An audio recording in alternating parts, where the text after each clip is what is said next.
Bom dia, pessoal. É um prazer ver tantos clientes e amigos aqui conosco para mais uma conversa sobre planejamento sucessório e patrimonial. Espero que todos estejam bem e com saúde. Eu sou o Fernando Sete, eu sou sócio coordenador da área de planejamento sucessório e patrimonial do Azevedo Sete Advogados. Eu tenho o prazer de mediar esse nosso bate-papo de hoje com as contribuições de nossas áreas societária e tributária, com os nossos sócios Rafael Bassoli, Maurício Salim, e do nosso convidado especial de hoje, que é o Gabriel Guerreiro. Gabriel é um parceiro do escritório e head de renda variável da Potenza Capital Investimentos. Hoje, nós vamos conversar sobre os aspectos legais, financeiros e os possíveis impactos da reforma tributária no planejamento patrimonial e sucessório. Se essa é a sua primeira participação em um de nossos eventos, confere os webinars anteriores lá na nossa página do website www.azevedo7.com.br. Você vai lá na seção Canal Asa, que tem a íntegra de todos os vídeos anteriores. Bom, vamos começar a nossa conversa? Pessoal, esse evento é interativo e, por favor, fique à vontade para realizar as perguntas e interagir pelo chat durante todo o evento. Rafael, é com você, pode começar. Bom dia, Fernando. Bom dia, Gabriel. Bom dia, Maurício. Bom dia a todos que estão nos assistindo. É um prazer estar com vocês aqui na manhã de hoje. Muito bem. A minha apresentação ela vai focar em aspectos introdutórios do planejamento patrimonial e sucessório. Tá? Então, nós vamos tratar inicialmente do que é o planejamento patrimonial e sucessório, para quem ele é dirigido e o momento que a pessoa deve ou poderia iniciar a pensar o seu planejamento. Tá?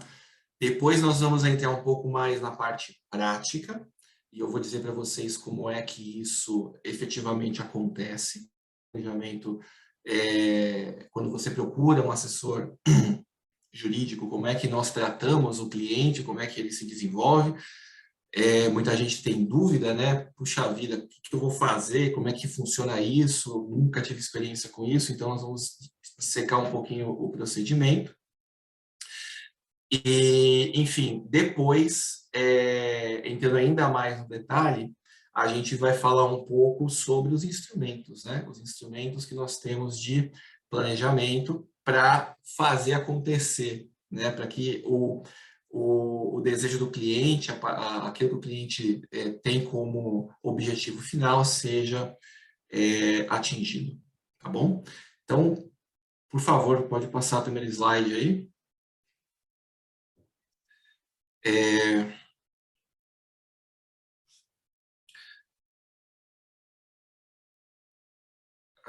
Tá todo mundo vendo a apresentação, pessoal? Tá aparecendo, né? Tá bom. Então, vamos lá. O planejamento patrimonial, o que acontece? A gente, diferentemente de outras áreas do direito, quando a pessoa chega aqui no escritório, que é nosso escritório é um escritório de direito empresarial, geralmente nós atendemos empresas. Nós tratamos de problemas pontuais da empresa, nós tratamos de problemas pontuais daquele cliente, e eu geralmente não preciso entender a vida inteira daquela empresa para eu entrar no caso e fazer o que o cliente precisa. Se o cliente tem uma demanda contenciosa, não necessariamente eu preciso saber do casamento dele, eu não preciso saber todo o patrimônio dele, a profissão dele, o que ele almeja para a vida dele, onde ele se formou, enfim. É tudo muito mais direcionado e focado. Quando a gente trata de planejamento sucessório, geralmente nós estamos falando com pessoas e famílias. Então, o nosso approach, o jeito como nós recebemos o cliente é diferente. Tá? Então, a questão de sigilo para nós é muito mais importante, a questão de proximidade do cliente é muito mais importante, de pessoalidade com o cliente é muito mais importante. De forma que o cliente sempre terá contato com as pessoas mais seniors, mais antigas do escritório, as pessoas estão diretamente em contato com o seu caso e vão ter um contato muito mais pessoal. Aí nós precisaremos conhecer a vida pessoal a fundo dessa pessoa, tá? E não só da pessoa, da família, né? Então, esposo, esposa, companheiros, filhos, pai, mãe, enfim, tio, tia, cada família é uma, e a gente precisa entender o momento da pessoa, o momento da família, tá bom? Então, esse é um grande desafio que nós temos, juntar as pessoas, juntar as famílias, para que nós possamos desenvolver esse planejamento de forma bastante interessante. Os objetivos do planejamento, quais são, geralmente, tá? A gente sempre fala, organizar, proteger e transmitir o patrimônio, tá? Então, dependendo, a gente vai, no próximo slide, a gente vai, na verdade, eu estou indo no slide anterior, a gente vai dissecar isso um pouco mais, tá? Mas, geralmente, o cliente, em alguma medida, quer organizar, proteger e transmitir o seu patrimônio. E, finalmente, quando se planejar? Enfim, a gente sempre diz, é melhor que seja antes, né? Então, parece conversa de advogado-vendedor, mas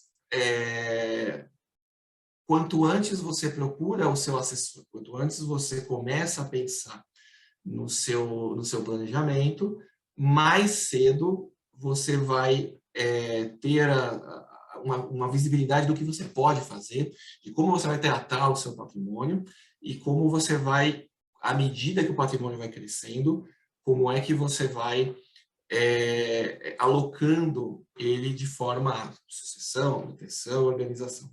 Nós temos clientes de 30 anos de idade, pessoal, que chegam aqui, acabaram de ter uma promoção, viraram sócios, receberam alguma quantia mais de dinheiro, enfim, estão casando e estão tendo o primeiro filho, enfim, e já estão se programando para ter um planejamento do seu patrimônio, tá? Isso é bastante interessante, porque certamente, esse cliente vai ter uma grande economia de dinheiro, de recursos que ele vai gastar com advogado, com contador, com assessores em geral, tá? Porque, obviamente, quando você tem um patrimônio pequeno, você ainda tem uma vida inteira para se planejar, é muito mais fácil, é muito mais rápido, muito mais barato do que quando você já tem 70 anos, a sua vida já passou inteira e geralmente o período em que as pessoas nos procuram, né? Então, já estou com 70, 60 e altos, estou desacelerando a minha carreira profissional e agora vou pensar na minha sucessão. É o cliente padrão nosso, é verdade. Geralmente as pessoas se preocupam com o planejamento mais ou menos por essa idade, quando a vida já está mais ou menos planejada. Já sei quantos filhos eu tenho, já cresceram, já os criei, o meu patrimônio já está em grande parte constituído e agora eu quero passá-lo para frente. Enfim, é possível se planejar também nessa idade, tá bom? Porém, não é tão fácil assim como quando você tem 30, 40, 50 anos, tá? E, obviamente, o outro extremo é quando você... muitos clientes chegam para nós, olha, vovô faleceu, papai faleceu, o que nós fazemos, né? Aí já é a situação onde nós vamos atuar de forma muito mais intensa, rápida, no inventário, por exemplo.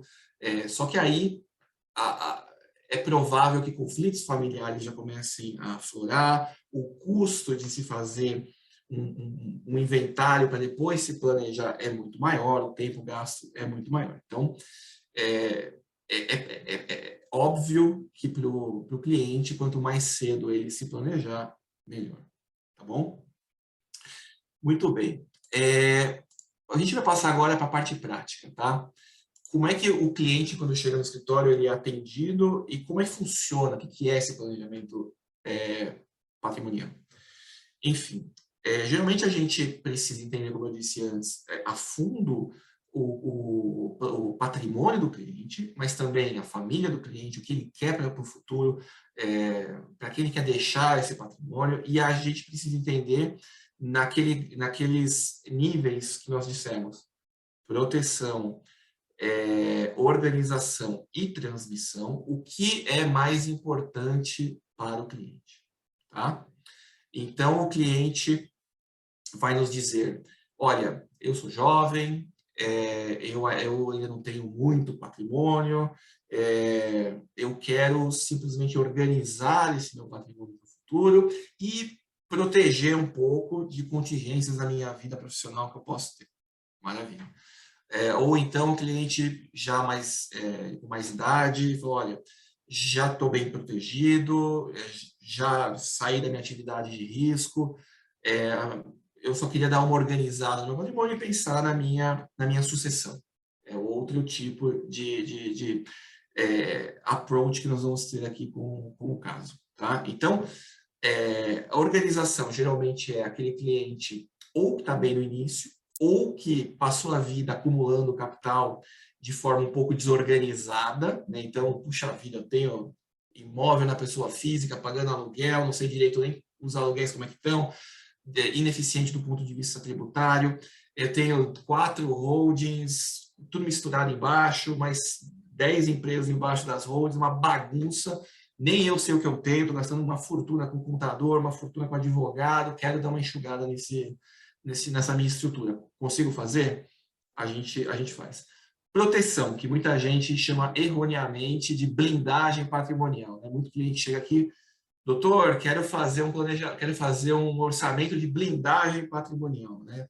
A gente sempre diz: isso não existe. Né? Não existe blindagem patrimonial. Você blinda carro. Patrimônio você pode organizar, você pode proteger, mas a blindagem que as pessoas chamam não existe, tá, pessoal?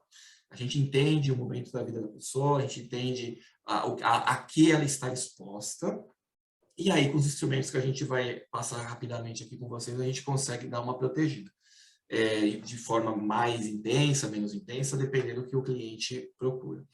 E, finalmente, a transmissão. Né? Aí a gente vai ver testamento, aí a gente vai entender um pouco mais para quem o cliente quer deixar, enfim. Tá? Muito bem. Aí a gente vai falar... Pode voltar, por favor, no slide onde estava? No primeiro nível... No primeiro nível de planejamento, a gente tem a reorganização societária. Tá? Grande parte dos clientes que chegam aqui para nós são donos de grupos empresariais. Tá? Então, o cliente quer inicialmente organizar o patrimônio, organizar o grupo societário, dar uma enxugada e começar a preparar para a segunda ou terceira gerações, que são que geralmente nós recebemos aqui no escritório, a próxima fase. E aí que a gente vai, junto com o pessoal tributário, o Maurício que está aqui, analisar os ativos da empresa, se a operação da empresa está eficiente ou não está eficiente, dar aquela enxugada, ver se está funcionando, dar uma cisões, incorporações, o que for necessário para que o grupo fique mais eficiente. Nós vamos fazer conversas com os patriarca, a matriarca, a família, entender quem eles querem ver no futuro, quem eles já querem trazer para a governança da empresa. Olha, eu já quero que o meu filho, que o meu sobrinho, que o meu neto entrem na empresa, comecem a trabalhar com a gente, mas para isso eu quero que eles tenham um período de formação. A gente vai criar aqui um conselho familiar, nós queremos um fundo de educação para as próximas gerações, então a gente vai bancar a formação dos nossos filhos. Vamos administrar conflitos. Às vezes chega alguém aqui e fala: puxa, meu irmão, o filho dele está com 18 anos, acabou de passar a administração na GV, meu irmão quer colocar o meu sobrinho para trabalhar. Enfim, a gente tem regras que a gente consegue estabelecer numa reorganização de governança corporativa, fazer uma governança corporativa mais profissional. Tá? Pode passar o slide, por favor. E aqui a gente tem um pouco dos instrumentos que nós usamos para operacionalizar aquilo que o cliente quer. Tá? Então, a reorganização societária para os clientes que possuem grupos societários é importantíssima e é uma grande parte do que nós fazemos, né? Pensar a organização de uma empresa e a governança da empresa para o futuro. E com relação ao patrimônio da pessoa física, geralmente, quais os instrumentos que nós usamos? Bom, holdings, que todo mundo já ouviu falar, né? O amigo lá no clube, no restaurante, o sócio, fiz uma holding. O que é holding? Nada mais é do que uma caixa de organização patrimonial, é onde você coloca determinados itens do seu patrimônio, né, da forma mais eficiente possível, para você gerir melhor. É muito melhor você ter uma empresa ou duas empresas que tem, sei lá, todo o seu patrimônio embaixo. Às vezes o cliente tem 50 imóveis, o cliente tem 50 quadros, o cliente tem colecionador de arte, o cliente tem várias empresas operacionais, você consegue colocar numa holding ou em duas, enfim, dependendo, o que você vai deixar para os seus filhos. Você consegue colocar regras do patrimônio muito mais facilmente quando ele está em sociedade do que quando ele está solto, e você organiza para a sucessão e para a administração para as próximas gerações de forma melhor. Rafael, Offshore. Antes de você entrar na offshore, deixa eu te fazer um comentário e fazer uma pergunta aqui.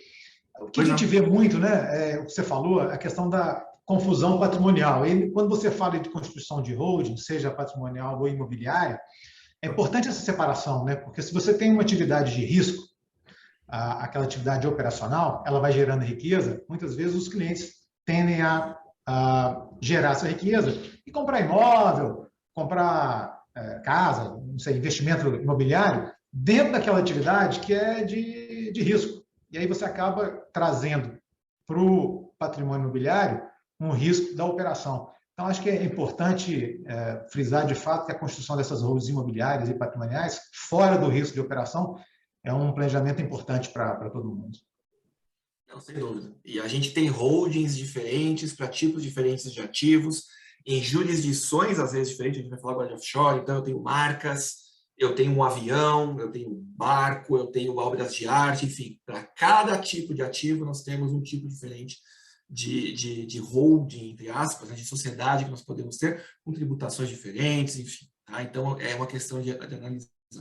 Offshore, pessoal, ela pode ser importante tanto para diversificação de investimentos, tá? Se você quer ter investimento em moeda estrangeira, hoje em dia é muito importante. Você quer fugir um pouco do famoso risco do Brasil, importante também. Então, como alocação de risco é importante, tá? Protege bem, né? Não é um milagre, não é a panaceia, né? O empresa offshore tem um estigma muito grande, tem gente que tem medo, acha que quando fala em offshore é crime. Não. Quando bem feito, quando bem trabalhado, quando declarado, obviamente, tudo certinho, é um excelente instrumento de diversificação e proteção patrimonial e sucessão também. Tá? Fundos exclusivos também a gente gosta bastante. Fundos exclusivos, eles são um pouco mais direcionados a quem tem patrimônios bem relevantes, tá? Você não faz um fundo exclusivo sem, pelo menos, hoje em dia no mercado, 10 milhões de reais de liquidez para colocar no fundo, mas os ganhos tributários de gestão são sensacionais, né? Também a sucessão dos fundos são sensacionais, proteção patrimonial.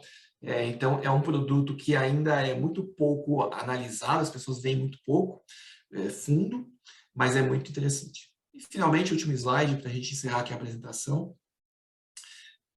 Nós temos a parte de produtos securitários, digamos assim, né? Seguro de vida, plano de previdência. Seguro de vida a gente gosta bastante, funciona muito bem. É outra coisa que, fora do Brasil, Estados Unidos, por exemplo, muito comum. Talvez alguns de vocês já tenham conversado com quem mora nos Estados Unidos, todo mundo tem um seguro de vida. Alguns, antigamente não era comum, o cara ia viajar para Miami, voltava com seguro de vida, nem sabia, contratava seguro de vida lá em Miami, e depois, hoje em dia, não sabe nem o que faz com ele. Mas, enfim, no Brasil, a gente já tem produtos bastante interessantes com relação a seguros também.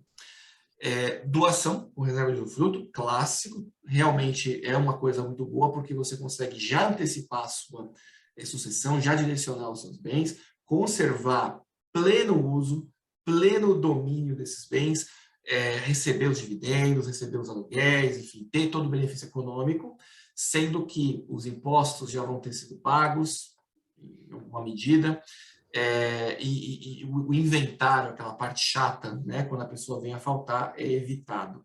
Tá? Mudança de residência fiscal, muito comum há alguns anos, hoje em dia é um pouco menos, mas ainda muito feito.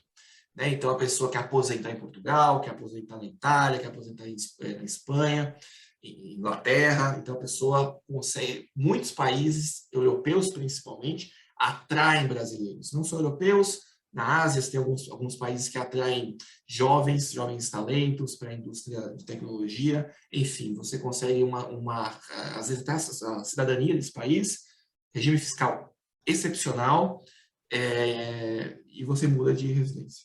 E, finalmente, o testamento, né, que geralmente é a coroação de um planejamento. Muita gente acha que saiu de moda, que não se faz mais, mas a gente faz muito. Ele consegue dar um ajuste fino no nosso planejamento e determinar os bens conforme a pessoa deseja. O testamento pode ser alterado em qualquer momento da vida. Então, a gente consegue um pouco fazer a cerejinha do bolo do nosso planejamento. Então, em linhas gerais, é isso que eu tinha para falar para vocês. E depois, ao final, a gente está aberto aí a perguntas, caso alguém queira aprofundar qualquer desses pontos. Obrigado, Rafael. Muito bom, foi muito esclarecedor. Nesse ponto do testamento, eu concordo com você que ele é realmente uma ferramenta eficaz no planejamento patrimonial familiar. Ele funciona como um protocolo familiar, né? Ele vai dizer no futuro o que acontece com os ativos do testador após a sua sucessão. E aí o que a gente vê usualmente no nosso escritório, dos nossos clientes, é a pergunta de quando é que eu devo fazer o meu testamento?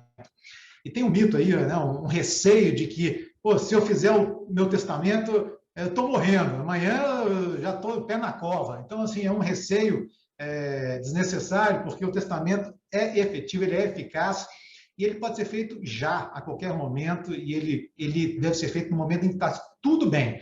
No momento que existe um problema na família, que está tumultuando o ambiente, já fica um pouco tarde, mas quanto antes se fizer, melhor. Ele é eficaz e a gente recomenda para todo mundo. Eu vou passar a palavra agora para o Gabriel, da Potenza Investimentos. Por favor, Gabriel.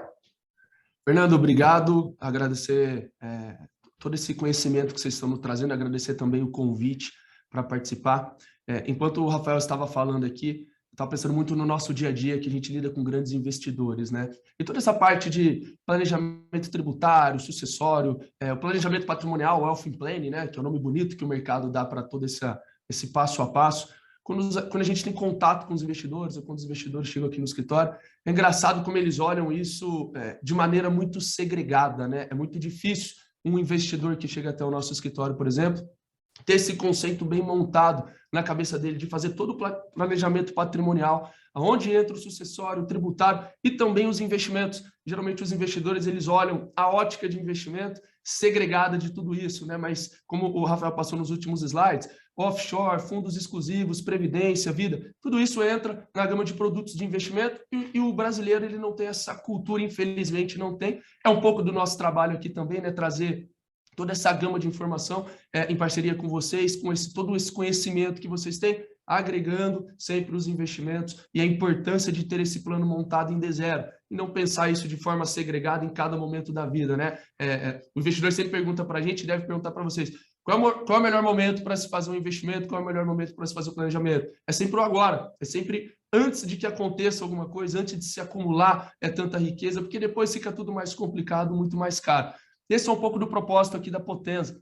Hoje o mercado financeiro ele vem crescendo imensamente, a gama de produtos, a gama de oportunidades é simplesmente surreal o crescimento disso e muitas vezes os investidores, os clientes de vocês também não devem conseguir acompanhar esse desenvolvimento de produtos, essas novidades que vêm chegando no mercado. Então, a Potenza ela ela traz com muita sofisticação dois mundos que são olhados de maneira diferente, mas a gente conseguiu unir esses dois mundos num serviço só, num acompanhamento só. Quais são esses dois mundos, tá?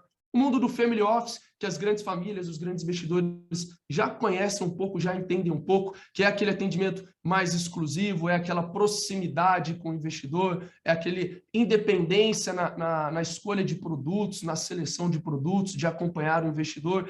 É mais ágil, está sempre ali olhando a ótica do investidor, né? A ótica do nosso cliente. Quando a gente toma conta do patrimônio do nosso cliente aqui nos investimentos, a gente olha pela ótica dele, muito diferente da cultura brasileira, dos grandes bancões, onde o banco ele vai olhar o viés dele, vai olhar o produto bom para ele, vai olhar o momento bom para ele, o que ele ganha mais, nunca a ótica do cliente. Isso é muito fácil identificar, né? Quem que está aqui presente nunca recebeu uma ligação de um banco falando, tem um produto maravilhoso aqui para você. Mas, ao mesmo tempo, aquele gerente, aquela pessoa que está ligando, não sabe com quem está falando, não sabe o plano de vida, não sabe os objetivos, não sabe qual que é o planejamento que está ali embutido. Então, isso fica muito nítido, que o banco acaba olhando muito a ótica dele. Quem está mais dentro de um family office, quem tem esse acompanhamento mais perto, entende o quão importante, o quão diferente é quando a gente tem essa independência e esse olhar pela ótica do investidor. Então, esse olhar do family office ele é muito importante, porque gera mais essa independência e mais proximidade.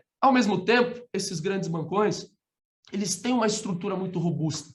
Eles são sólidos, eles têm muita inteligência ali dentro, tem uma mão de obra extremamente qualificada, uma gama de produtos, acaba dando acesso para o investidor a mercados que ele não teria acesso por conta, que ele não saberia selecionar produtos, que ele não conseguiria muitas vezes acessar o offshore, produtos mais sofisticados, ou mesmo elaborar, empacotar produtos específicos para cada investidor. Então, a Potenza ela tem como foco unir essa robustez do grande banco, essa solidez e conteúdo dos grandes bancos, juntamente com a proximidade, com a independência e com a agilidade que trazem o family office. Então, o acompanhamento aqui, a gente leva em consideração não só os investimentos, a gente acaba olhando toda essa ótica, o wealth planning, o planejamento patrimonial do investidor. Muitas e muitas vezes, quando a gente vai entrar em contato com grandes empresários, com investidores, famílias com poder aquisitivo maior, às vezes a necessidade inicial dele não é só os investimentos, ou às vezes a necessidade não é o patrimônio, o planejamento patrimonial que ele já tem montado, mas como acessar o mercado internacional, como realizar uma estrutura de capitalização mais intensa para a sua empresa, né? Dentro da Potenza, quando a gente fala de investimentos, os investidores ainda pensam ações, fundos, renda fixa, mas o mercado ele é muito mais amplo do que isso, né? As soluções de investimento, as soluções de produtos vão muito além disso. Aqui na Potenza a gente trabalha, como a maioria dos nossos investidores são empresários, a gente trabalha a parte de estruturação de dívidas, M&As, ou aquisições e fusões de companhias, como a gente consegue dar esse suporte para os nossos investidores quanto a esse planejamento, Project Finance, viabilização de novos projetos. Trabalhamos também o fluxo de caixa das empresas.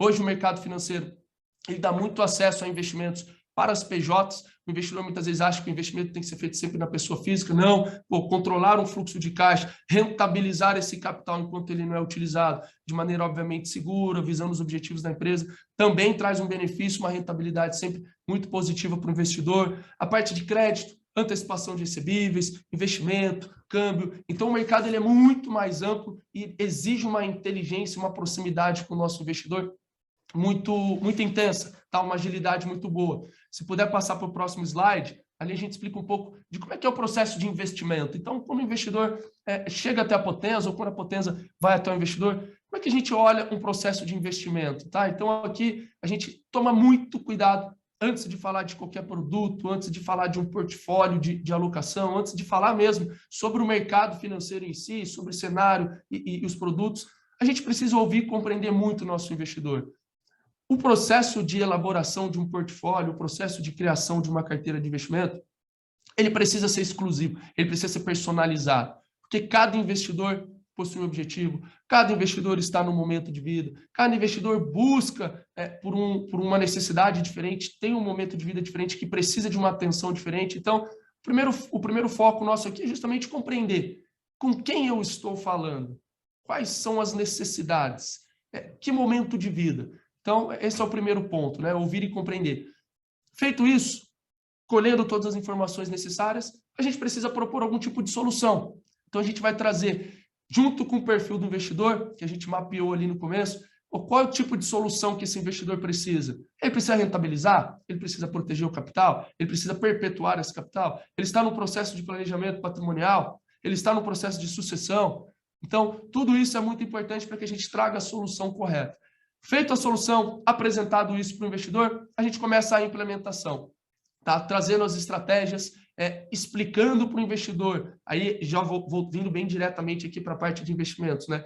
Todos os impactos que os investimentos podem ter, como país emergente, todos devem estar acompanhando aí as últimas os últimos meses, a mudança de cenário de Brasil, ela é muito rápida muitas vezes. Tudo que acontece no mundo, nós temos aqui os nossos dois maiores parceiros comerciais, Estados Unidos e China. Tudo o que acontece nesses caras acaba impactando no Brasil, impacta na economia, política, institucional do Brasil, isso vai para os investimentos. Então, feita a implementação dos investimentos, a gente tem que revisar isso constantemente, justamente por essas alterações abruptas que nós temos no mercado, justamente porque o plano do investidor pode mudar ao longo do caminho. A gente tem aqui diversos investidores que vieram com portfólio de investimentos primeiramente e foram entendendo a necessidade do planejamento patrimonial, de pensar na sucessão, de pensar no planejamento tributário.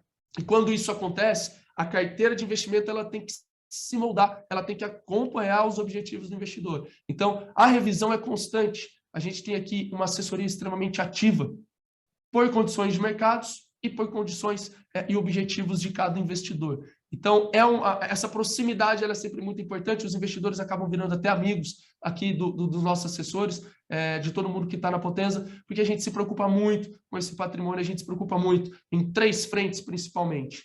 Crescimento do patrimônio, a proteção do patrimônio e perpetuar esse patrimônio ao longo da vida. Tá? Hoje, culturalmente, no Brasil, o investidor ele tem um foco muito difícil no longo prazo, é muito difícil o brasileiro pensar no longuíssimo prazo, né, nos investimentos ao longo da sua vida. Atrelar, entender que os investimentos dele estão ligados ao que acontece na empresa, ao que acontece na pessoa física, a carteira de investimento tem que ir se moldando, necessidade de liquidez, necessidade de proteção, necessidade de um ganho mais expressivo, qual é o momento de vida, é o momento de aposentadoria, é o momento de acumular, ou o momento de resguardar esse patrimônio. Então, tudo isso faz parte da implementação da proposta de solução e também do acompanhamento e das revisões das carteiras. Tá? Aqui dentro do nosso escritório, a gente se preocupa muito em avaliar os produtos.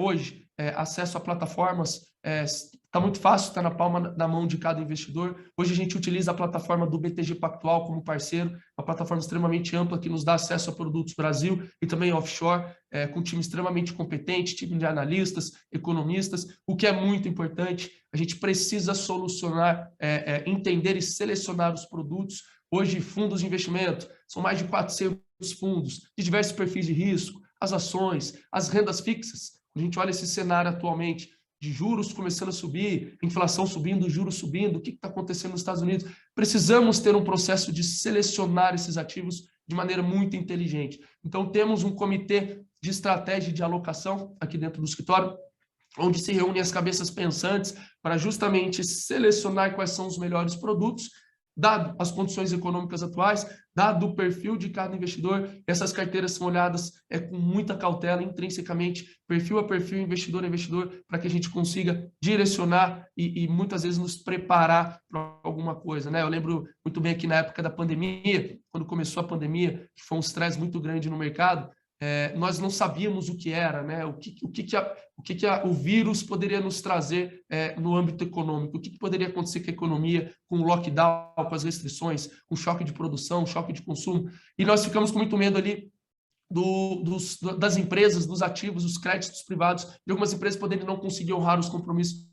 E acabamos antecipando o movimento e colocando a saída para os nossos investidores desses ativos, o que foi realmente muito assertivo. Antecipamos o movimento de mercado. Alguns ativos desses desvalorizaram, tiveram marcação negativa. Nós conseguimos proteger os nossos investidores desse movimento e assim que a gente entendeu o que era a pandemia, entendeu quais poderiam ser os impactos econômicos, voltamos para os ativos no momento certo, como a gente vem fazendo agora, com a inflação subindo, proteger, ter um ganho real, nesse momento é sempre muito importante. Tá? Se puder só passar o próximo slide rapidamente, aqui é para mostrar, ilustrar de maneira bem sucinta, bem rápida, o porquê que é muito importante a gente estar atento ao noticiário político, econômico, Brasil e lá fora. Né? Muito recentemente, até junho desse ano, nós tínhamos um juros em expansão, juros Brasil crescendo porque a inflação vem crescendo, mas de maneira ainda muito tímida, nada muito expressivo. E com todos os acontecimentos políticos institucionais no Brasil, quebra de confiança, o rompimento do teto de gastos, o aumento do Auxílio Brasil, tudo isso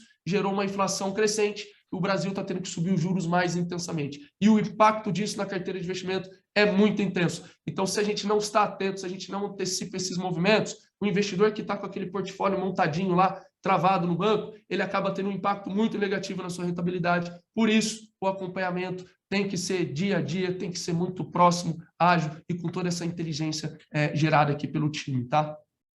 Passo a bola para você, Fernando. Obrigado, Gabriel. Muito boa a apresentação e nesses tempos aí de mercado instável, né, a decisão correta de investimento faz toda a diferença entre rentabilidade positiva ou negativa de uma carteira. E o gestor profissional é peça-chave para ajudar nessa tomada de decisão. Parabéns aí para a Potenza. Obrigado.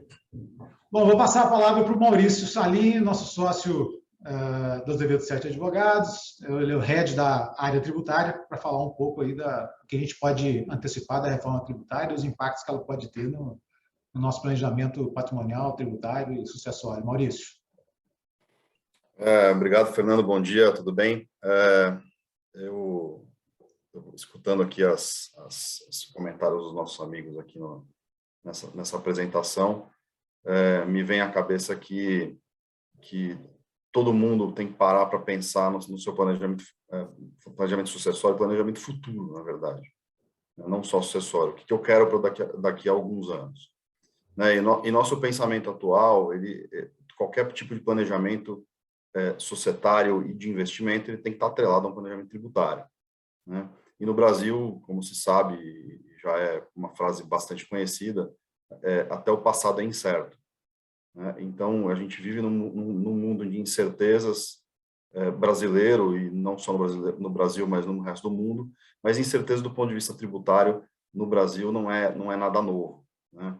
Então, atualmente, um planejamento sucessório e um planejamento financeiro, ele tem que estar olhando qual é o tratamento de todo esse planejamento que eu estou fazendo, todas essas estruturas que eu estou criando, ou que eu vou criar, vis-à-vis do que a legislação atualmente prevê e do que está no Congresso. Né? A gente sabe que tem pelo menos 3 propostas de reformas tributárias amplas, tá? Mas, ao mesmo tempo, o governo correndo por fora, apresentando propostas de reformas tributárias pontuais. Né? E uma dessas reformas pontuais que tem deixado todo mundo de cabelo em pé, todo mundo, pelo menos, que está em fase de planejamento ou já fez seu planejamento sucessório, é uma reforma tributária do imposto de renda, que é o PL 2337, que todo mundo, pelo menos todos os interessados, acompanham diariamente, sempre nos questionam como é que anda esse projeto. Né? Esse projeto, na verdade, ele foi aprovado pela Câmara, tá? E é sobre ele que eu vou tratar, né? Sobre esse texto que está aprovado na Câmara e foi mandado para o Senado que eu vou tratar. Mas no Senado esse projeto ele tem muita resistência, tá? Tem resistência política, né? Afinal de contas é uma disputa de poder, tem resistência técnica, tá? Tem resistência técnica tributária, tá? De alguns itens que não conversam, inclusive com as reformas tributárias amplas que estão discutindo no Senado e no Congresso de uma forma geral, PEC 45, enfim. Mas o fato é que existem alguns itens dessa reforma tributária do imposto de renda que são mais ou menos conhecidas, são mais ou menos consenso, né? É consenso que alguns desses itens deverão constar de alguma reforma do imposto de renda, tá? E é sobre esses itens que eu quero tratar. São itens que impactam no planejamento tributário e sucessório, são itens que impactam na conversa entre o planejamento financeiro com o planejamento sucessório e que, se não forem aprovados nesse ano, em algum momento, nos próximos anos, vão ser aprovados. Isso é fato. Tá? Se não é dentro do PL 2337, é dentro das PECs, das propostas de emenda constitucional, que constam aí, que já estão tramitando há alguns anos. Tá? Então, eu vou direto para eles. Pode passar, por favor, para o próximo slide. O primeiro e mais claro, e esse é um ponto que já é consenso entre a maioria das pessoas que propõem reformas tributárias, é a tributação de dividendo. Tá? A tributação de dividendo, o Brasil é um dos pouquíssimos países do mundo que não tributa dividendo. Tá? Essa tributação de dividendo ela foi isentada em 1995, tá? Numa lógica em que o rendimento vindo da empresa já tributado, tá? Não pode ser novamente tributado pela pessoa física ou pelo investidor. Tá? Dentre as idas e vindas da minuta da reforma tributária, desta reforma tributária específica, né, da PL 2337, ela foi ajustada para a minuta que foi aprovada pela Câmara, tá? E atualmente o conceito é tributar exclusivamente o dividendo que chegar no bolso do investidor, do controlador final da companhia, do investidor em si. Tá? Ele não tributa mais as etapas, na origem tributava passagens em etapas, né, por holding, por fundo e tudo mais, mas agora ela é uma tributação exclusiva para quem recebe, para aquela pessoa física ou para o não residente que recebe ao final do dia o dividendo. Tá? Então, o que está já é mais ou menos um consenso, que a alíquota será de 15% e que essa alíquota não se aplica a pessoas jurídicas que sejam controladas, enfim, por grupos societários com mais de 10%, né? Então, no final do dia, você só tributa a pessoa física, tá? E nem por fundos de previdência. Tá? E aí, enfim, existem outras exceções, mas são exceções muito pontuais aqui, que não se aplicam nos nossos planejamentos tributários. Né? E para a redução dessa alíquota, tá? Eles reduziram automaticamente a alíquota do imposto de renda e contribuição social sobre o lucro das pessoas jurídicas, tá? Da pessoa jurídica que gera aquele rendimento que vai pagar o dividendo tributário. E aí, aqui que está o item de discussão, quer dizer, será que essa discussão política, claro, será que essa diminuição de alíquota ela é suficiente para suportar essa tributação de 15%? A resposta matemática é que não. Tá? A composição dessas duas alíquotas ela vai sim representar um aumento da carga tributária de imposto de renda das pessoas no bolso do investidor. Tá? E muito se diz, quer dizer, muito se questiona, pelo menos são as perguntas que nos chegam, eu devo tributar 100%, devo distribuir 100% dos meus dividendos em 2021 para que a reforma tributária pegue os dividendos que já foram gerados e que vão ser distribuídos nos anos seguintes?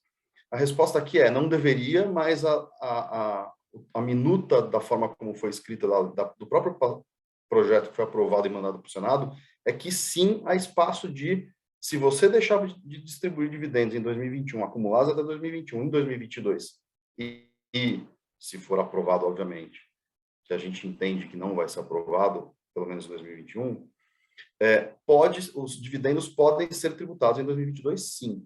Tá? Essa matéria é a famosa tributação de estoque de dividendos. É uma matéria bastante controvertida, é uma matéria que, a meu ver, comporta judicialização. Tá? E, apesar de comportar judicialização, o Senado já antecipou que isso é um item que vai ser alterado. Tá? Não pode se tributar estoque de dividendos. Tá? Pode passar, por favor. Também um item que foi ajustado na passagem da Câmara para o Senado é que, anteriormente, os dividendos pagos pelas investidas aos fundos de investimento eram tributados a uma alíquota de 5,88%, tá? E no PL que foi aprovado, essa alíquota foi retirada para se tributar somente no saque dos fundos de investimento. Tá?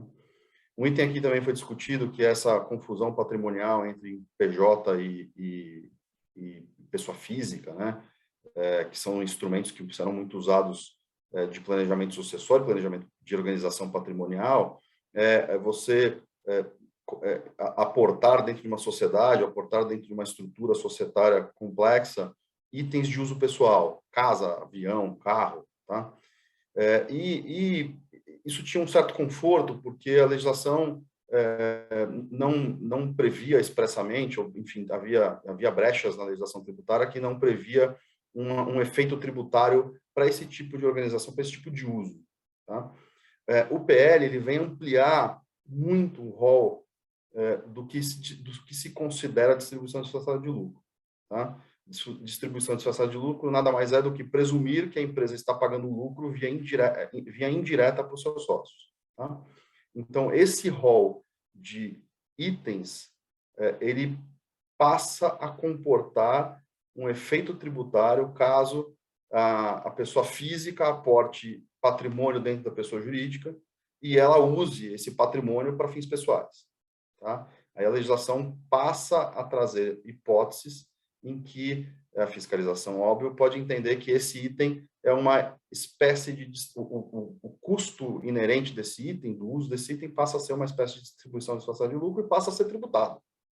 Tá? Então, a gente também tem que, num planejamento societário e sucessório, a gente também tem que pensar nessa mudança dos itens de distribuição disfarçada de lucro. Pode passar para o próximo, por favor.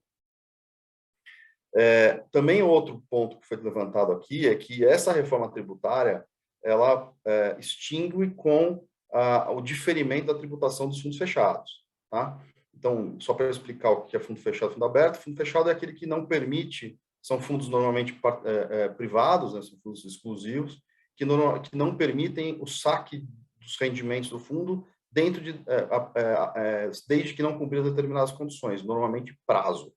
Tá? Então, você fica com aquele rendimento retido dentro do fundo pelo prazo em que esse fundo vai existir. Isso é muito usado ainda como planejamento sucessório, uma estrutura que permite que você postergue a tributação do rendimento do seu investimento por longuíssimo prazo. Tá? Isso também já é consenso, que qualquer reforma tributária, e já foi tentado várias vezes, vai acabar com esse diferimento. Tá? Ele passa a ser tributado muito parecido com o que é hoje um fundo aberto é tributado, tá? E passa a exigir que a chamada come-cotas, né? Come-cotas são tributar os rendimentos anuais do fundo pelo próprio fundo, tá? Então, anualmente se apura o quanto esse fundo rendeu durante o ano e antecipa-se o imposto devido sobre aquele rendimento, tá? Presumindo que aquele rendimento foi disponibilizado para os seus cotistas. Então, o que num fundo fechado acontecia, e é isso que acontece hoje, passa também a ser aplicável para os fundos fechados. Tá? E, diferentemente da reforma do IR das pessoas jurídicas de uma forma geral, aqui é expresso em falar que vai ser tributado o estoque de lucros. Quer dizer, então, todo aquele fundo fechado que tem um caminhão de dinheiro de lucro não tributado até hoje, vai ser obrigado a tributar o seu estoque de lucro, tá? Antecipar. A grande vantagem aqui é que esse estoque de lucro ele vai ser apurado em 31/12/2021, ou, enfim, 31/12/2022, quando for aprovada a mudança da lei, e tem uma alíquota especial caso o investidor antecipe a tributação desse estoque para o pagamento, né, do imposto da antecipação desse estoque, e reduzindo uma alíquota que é normalmente de 15% para 6%. Tá? Então, aqui é uma vantagem. Pode passar, por favor.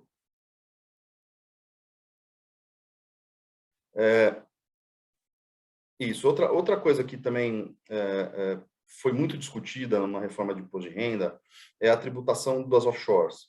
Tá? A tributação das offshores, também diferentemente de qualquer outro país do mundo, quer dizer, qualquer outro país desenvolvido do mundo, as offshores no Brasil, elas são tributadas, os rendimentos vindos de offshore do Brasil, elas são tributadas exclusivamente por regime de caixa.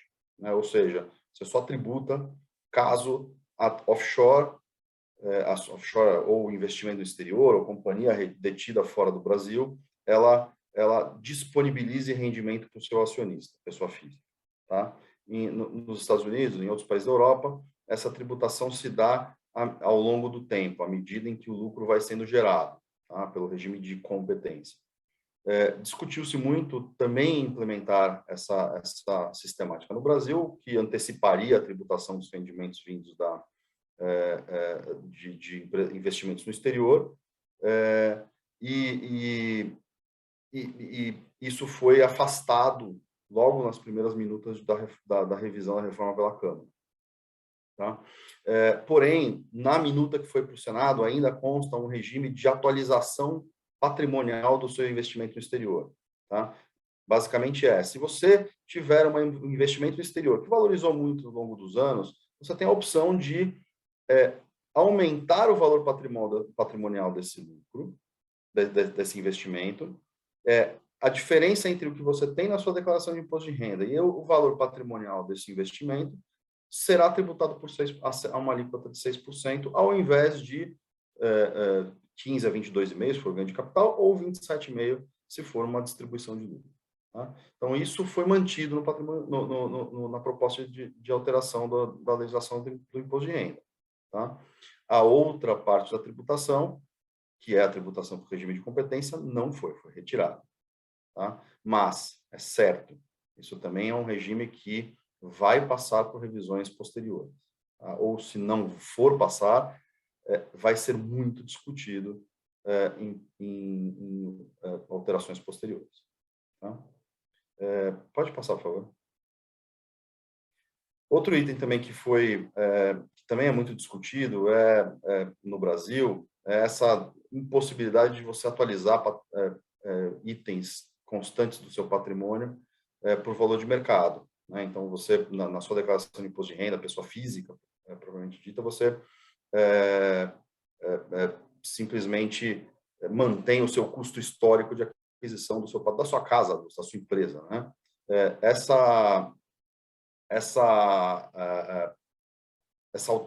nova legislação, ela previu que você pode atualizar o valor patrimonial do seu imóvel, tá? E a diferença entre custo e valor de mercado tributa-se a 4%. Há uma emenda no Senado que já diminui essa alíquota de 4 para 3. Isso basicamente aumenta o valor para mercado, né? O valor de mercado de todo o patrimônio das empresas, das pessoas físicas, perdão, com relação a imóveis detidos na pessoa física, tá? Traz para o governo um censo do que efetivamente as pessoas detêm, né? Porque alguém que comprou uma fazenda em 1977 por 50 mil reais, hoje tem um patrimônio valendo milhões. Né? Então, isso traz essa possibilidade de atualização e, ao mesmo tempo, traz um benefício para a pessoa física, claro, porque pagaria-se ganho de capital de 15% a 22,5%, mas, ao mesmo tempo, traz uma arrecadação forte para o Estado, imediata, porque muita gente vai optar por atualizar o patrimônio. Tá? Pode passar, por favor.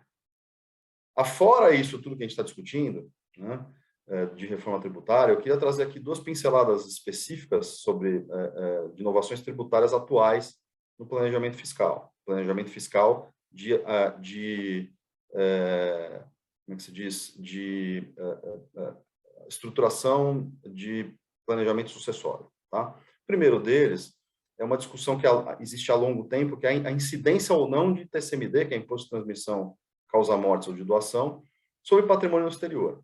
Tá? O STF muito recentemente, definiu no tema 825, tá?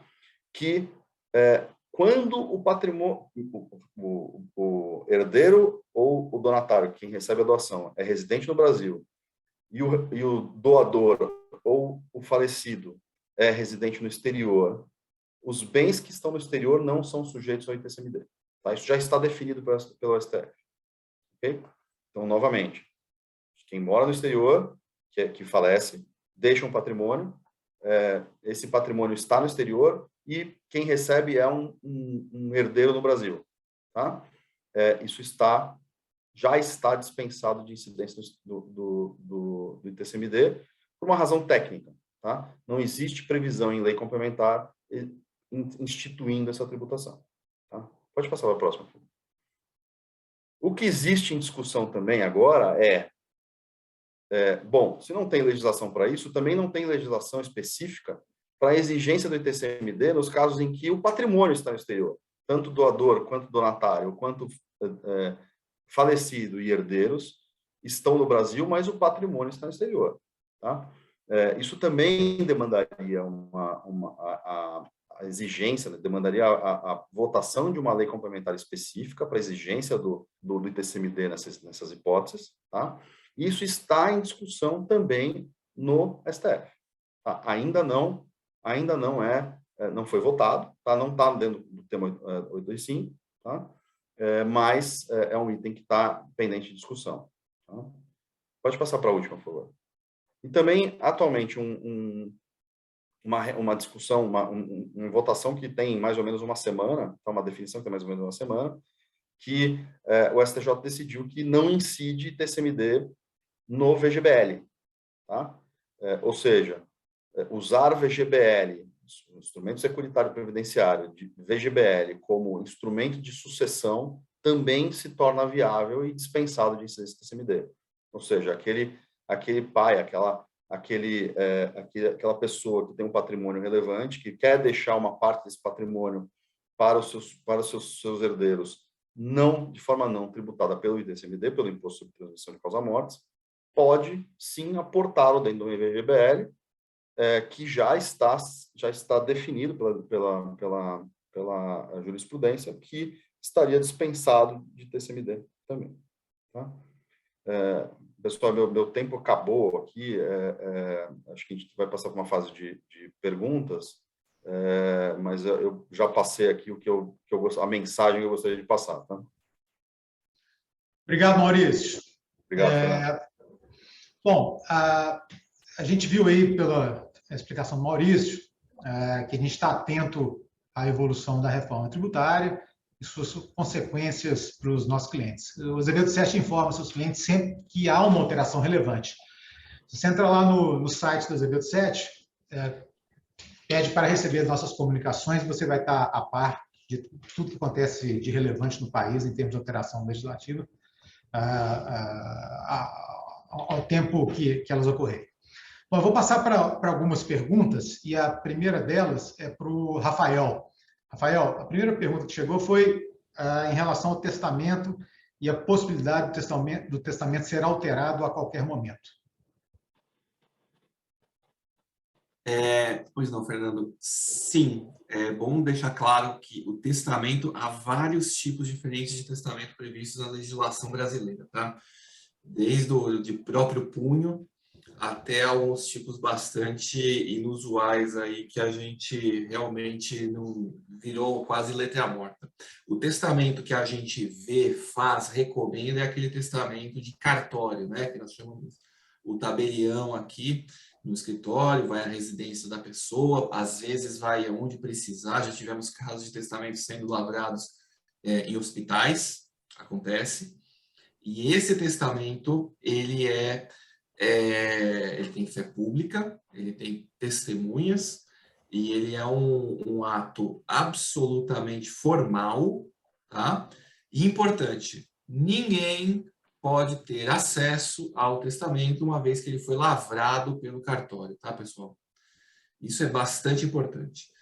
Muita gente tem medo, eu vou tirar patrimônio do meu filho, eu vou tirar patrimônio, sei lá, de alguém, e aí o pessoal vai reclamar comigo, etc.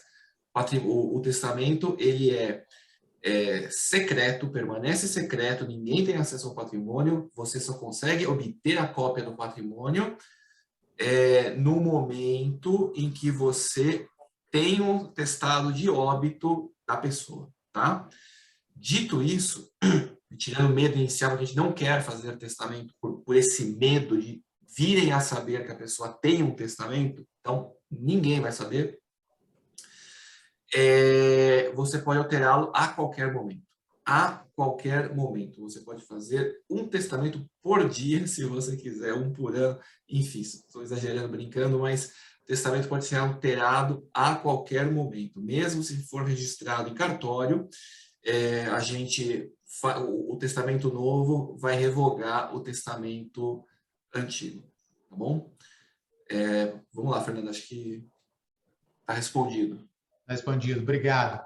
Agora, a próxima pergunta para o Maurício. Maurício, você mencionou aí a decisão recente do STJ, e tem uma pergunta que é se o mesmo raciocínio vale para o PGBL. Fernando, na verdade, o PGBL é um produto previdenciário que ele é destinado a quem o constituiu, né? O VGBL é um produto securitário. Então, existem alguns PGBLs. Então, o que eu quero dizer com isso? O PGBL beneficia quem aportou o dinheiro do PGBL.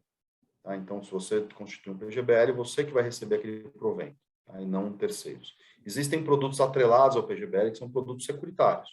Tá? Então, se o portador daquele PGBL a falecer, aciona-se uma apólice de seguro, e essa apólice de seguro paga para os herdeiros determinado rendimento. Sim, neste caso, a meu ver, também seria aplicável esse entendimento de isenção de TCMD. Obrigado, Maurício. Tem uma outra pergunta para o Rafael. Interessante a pergunta, difícil resposta, viu, Rafael? Até porque planejamento patrimonial não é tailor-made, né? É para cada um. Pergunta é o seguinte, Rafael, qual o volume mínimo de patrimônio que se entende razoável para procurar um planejamento patrimonial sucessório, inclusive considerando o próprio custo do planejamento? Efetivamente, o custo tem que ser levado em consideração. Existe um custo mínimo, né, de você mexer uma máquina de um escritório, de você ter um assessor financeiro. Então, obviamente, você precisa ter um patrimônio que justifique.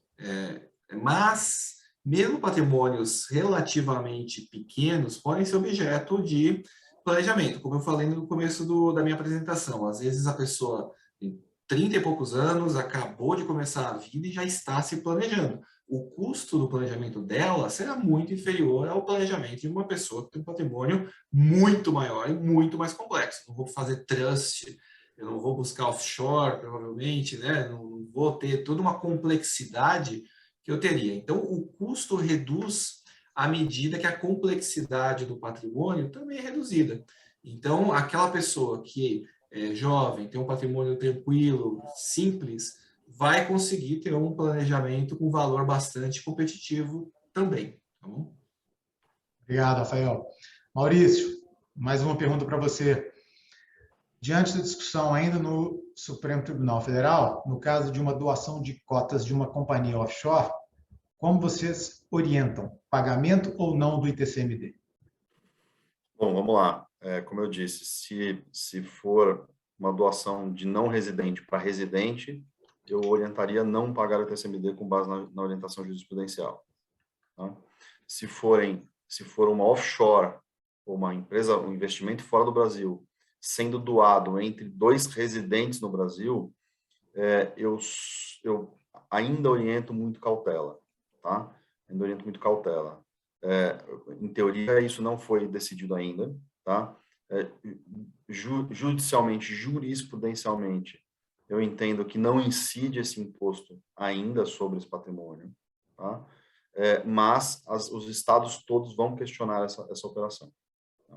Então, se a intenção é não tributar essa doação, tem que se preparar para um questionamento, tá? Para um lançamento, uma autuação dessa operação, tá? Ou antecipar a discussão e já judicializar a matéria antes da doação ser feita, tá? Para evitar o pagamento do ITCMD ou depósito judicial.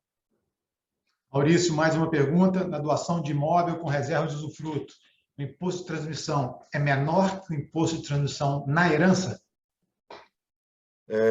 Fernando, bom, vamos lá. Alguns estados, como São Paulo, por exemplo, eles permitem que você antecipe a tributação. Desculpa, deixa eu dar a resposta completa.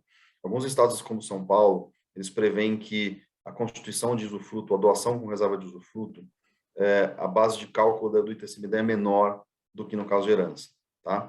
E no falecimento, ou seja, na desconstituição do usufruto, o herdeiro tem que pagar a diferença de TCMD incidente sobre aquela doação, tá? Então, dá exemplos claros aqui. Em São Paulo, você tem 2/3 de pagamento de TCMD na doação com reserva de usufruto, e quando a pessoa falecer, a desconstituição do usufruto é constituída por executada com o pagamento da diferença de 1/3 do ITCMD, tá? Alguns estados, em São Paulo, por exemplo, prevêem a possibilidade de você pagar 100% do ITCMD, tá? Então, menor ou maior é uma questão de valorização. Se a sua doação agora está sendo feita por um valor menor do que você espera que aconteça no futuro, ou, o que também está se discutindo, a alíquota do ITCMD corre o risco de ser majorada para o futuro, é melhor você antecipar o pagamento do ITCMD para agora. Tá?